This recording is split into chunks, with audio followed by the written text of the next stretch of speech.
system. And this is why we are here today, to address those issues. We have all done all those processes. We have taken all those processes. We have applied those principles and laws that guide us to get in decent employment. But most of us here are not employed, have not been in a decent, field there where we can actually gain employment that we are proud of. Ladies and gentlemen, when I came to Australia, I was just as active as I still am today. So like everyone else, I went to school and I studied community services at the Excellence in Education Training Institute right here in Adelaide. At the same time, I was also doing my advanced diploma in social work online. And I did those courses because I was encouraged by the so-called experts who said I would never go wrong in the field of community services. But I guess they were wrong, or not. During this time, I was part of the Australian Migrant Resource Centre Youth Leadership Group. At the same time, I was doing volunteer work as a youth leader. I also did administration work at Adelaide City Council and the Southwest Community Centre. I was engaged and still engaged in public speaking and as MC in various important events. Many of these events were organized by AMRC. And as a matter of fact, today marks my 7th speech in South Australia.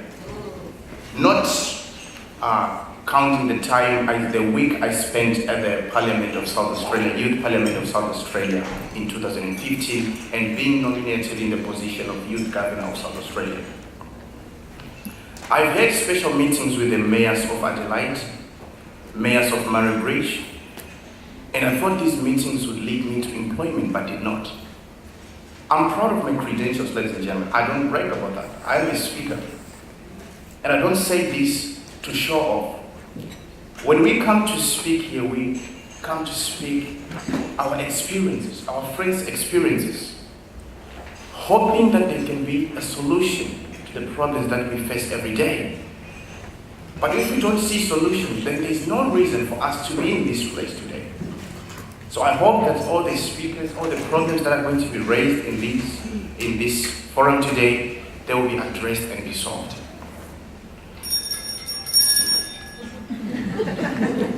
Ladies and gentlemen, despite all the issues I face in Adelaide, I managed to gain employment in one of the top hotels in Adelaide.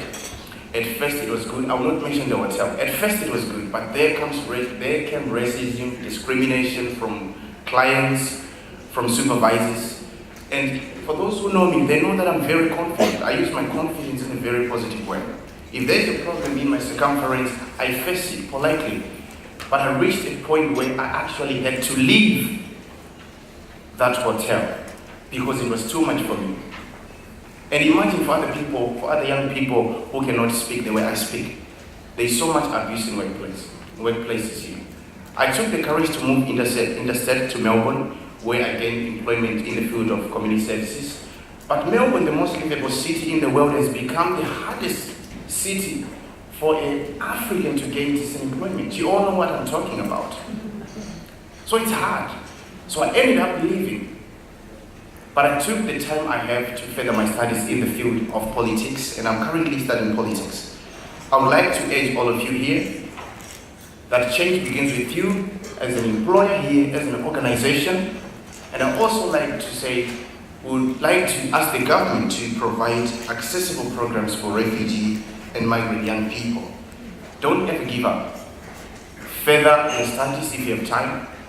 I have so much that I can say, but I'm a very focused speaker. I won't like to go further after the chair has told me that it's time out. So I like to end here and say, during this time we can use the time we have during breaks to ask each other questions and we can address them if we can. I thank you all.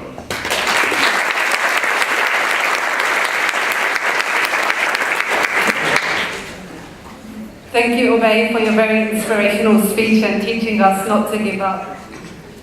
And now I would like to welcome Valerie Bayer, who is the President of the African Students' Council of South Australia.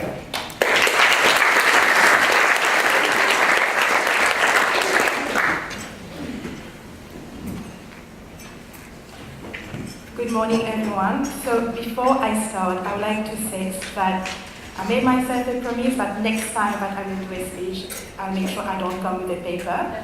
But because I haven't time, so Andrew, you and I will be enemies right now. I'll try to keep my time as well. So, as Eva said, I am Valerie, and I am here to actually tell you my story and what the African Student Council of South Australia does.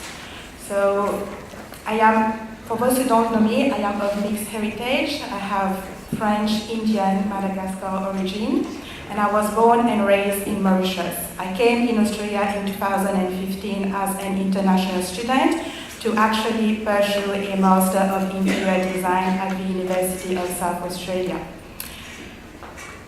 I believe my involvement with the African and international students contributed to the awards I won last year, which made my parents very proud, probably because they thought I will never win anything in my life.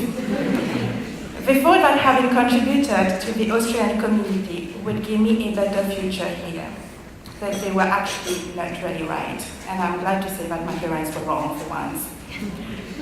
From their fees and living expenses, international students contributed to Australia's third largest export with $32 billion in 2017. Like many international students coming at the end of their studies, my international student visa expired this year in March. So for me, in order to stay in Australia longer, I applied for a temporary visa, which is valid for 2 years and which gives me working rights. For my past contribution among the community, my parents thought it would be easy for me to get a job after graduating. I always dissuaded them, as I've seen many people from refugee, migrant, or culturally and diverse background, how they strive to get a job here. The real question is to know if it is easy for us, international students, to get a job. The answer is negative, as it can take months or even more than a year for us international students to get a job in Australia within our study field. Since April of this year, I have been applying in more than 80 companies all over Australia. Many companies did not reply back, or when I went for interviews, some of them got the decency to give me their feedback for their refusal of my application, saying that they can't accept someone who is on a temporary visa, because to work in construction, you must be permanent, continuously working with clients, as there's a huge budget behind. I also heard that in Australia you need both local and international working experience. I have working experience in Mauritius and Malaysia, but I don't have local experience. So many times I ask myself, there's so many Australians here who don't have international working experience. How come they can get a job faster than me? When I asked to do an internship or to work, for free as an interior designer in various companies, I felt like I was talking to a wall, as I wasn't getting any response back. Australia is my third home, just after Mauritius and Malaysia, where I did my bachelor. But sometimes when I think about it, I have to admit that I said to myself, there's no reason for me to stay in a country which keeps rejecting me. Or if having local experience is so important in Australia, then maybe I should, just create my own business and work for myself as an interior designer. Personally, I love challenges, and I love whatever is impossible, so I won't give up. It's not in my nature anyway. Meanwhile, due to unemployment, many graduates like me, mostly international students, they fall into a depression or feel stress, or they even face various mental and health issues. In 2011, the ABS census reveals that 55.9% of young people from culturally and linguistic backgrounds aged 18 to 24 years are unemployed, compared to 71.76% of their Australian-born peers. This doesn't fit comfortably with the fact that 58% of culturally and linguistically diverse young people are enrolled in full or part-time education, compared to 39% of those born in Australia. These figures indicate significantly barriers which need to be seriously addressed by all tiers of government before we claim an equal playing field for African and other culturally and linguistically diverse young people.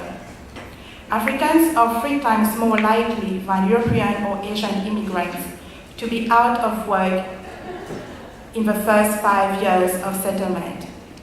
There are approximately more than 1,200 African students studying in the 3 main universities of South Australia. And yet, the seek for a job urges among the students who are not given the opportunity to have working experience within their study field, which could efficiently increase their opportunity of getting into the industry straight after completing their studies. Sorry, they were supposed to have some photos of them. For the above reasons, the African Student Council of South Australia is much aware of these challenges faced, and whenever there is an opportunity to benefit anyone from